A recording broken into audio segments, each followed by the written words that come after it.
You've been you've had some good zingers directed Jim Flaherty's way in the past. I saw you on the CBC thing last election. You've been pretty critical of the way the Conservatives have managed the economy. But it is a worldwide recession. How much do you think they're really to blame for it? And since I assume you think they're at least partly to blame, what would you think the Liberals would have done differently over the past couple years than what the Tories did? Well, it's a good question. It is a global economic downturn and recession. But the fact is, even before this recession, Stephen Harper had already spent the cupboard bare and put Canada into a deficit. Stephen Harper inherited 3 years ago the best fiscal situation of any incoming government in the history of Canada. A $13 billion surplus just 3 years ago.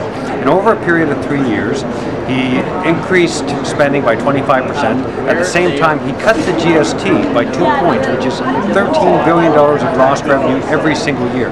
So even before 1 penny of stimulus, Stephen Harper had already put the country into a deficit that over the next 3 years will be at least $80 billion. And I'm concerned that all the progress made by Jean Chrétien and Paul Martin is being frittered away by Stephen Harper. And just a few years ago, I remember that Americans used to look north to Canada, and when George Bush was President of the United States, and we had Prime Ministers like Jean Chrétien and Paul Martin, Americans used to look north to us, and they used to see government and a country north of them that was more progressive, that was more environmentally responsible, that was more economically responsible and fiscally responsible, and there was a beacon for centrist progressive values.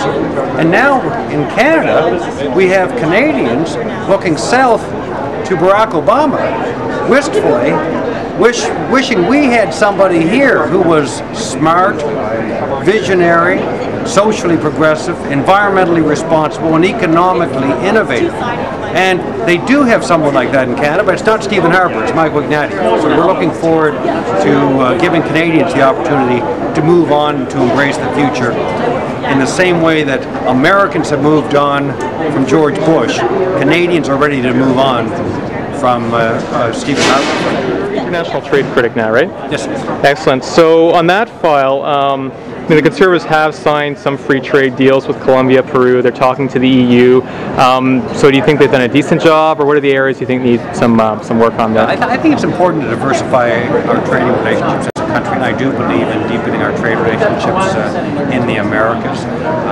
On the Colombia side, we have concerns about human rights issues in Colombia. The fact is President Uribe has made great progress on rights issues and on governance issues and security issues since 2002.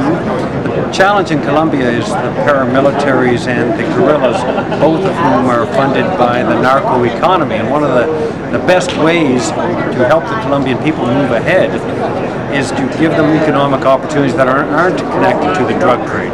Legitimate economic opportunity with real trade. So I think that, in fact, trade agreements that address labor issues and union rights issues and environmental issues can actually help the Colombian people. Do you think we need to relook at the free trade deal with Colombia then, or? Well, I think we actually have. I've gone through the agreement on labor and on the agreement on the environment, and I've talked to human rights experts and also people in Colombia, and I believe very strongly that in fact it actually strengthens our capacity to engage Colombia on human rights issues if we're engaged with them economically. And further to that, I think the biggest failure of the Harper government has been on China and India.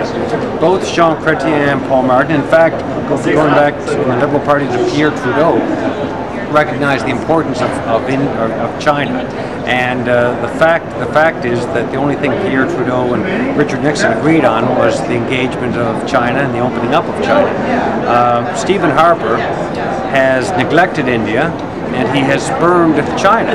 He has damaged the China-Canada relationship, and here we are at a time when we're in a global economic downturn, and Canada has its first trade deficit in 30 years, which means our small open economy that depends on international trade for our prosperity is now buying more than we're selling. And that's ominous. That's the first time in 30 years. Part of that reason is that the Harper government has relied only on the American economy and has hurt our trading relationship with emerging economies like China and India. China is going to grow by about 7% this year. That's not what it has been in terms of the growth over the last few years, but 7% sounds pretty good from where I'm sitting. India is going to grow by 6 to 7% this year.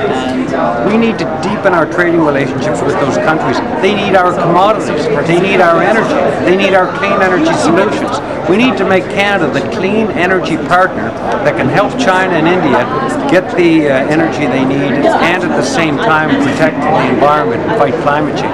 Canada can be the clean energy partner that these emerging economies need, and we can be a good partner, but we have to have the relationships. And Stephen Harper's hurt the relationships. Michael Ignatieff will rebuild those relationships.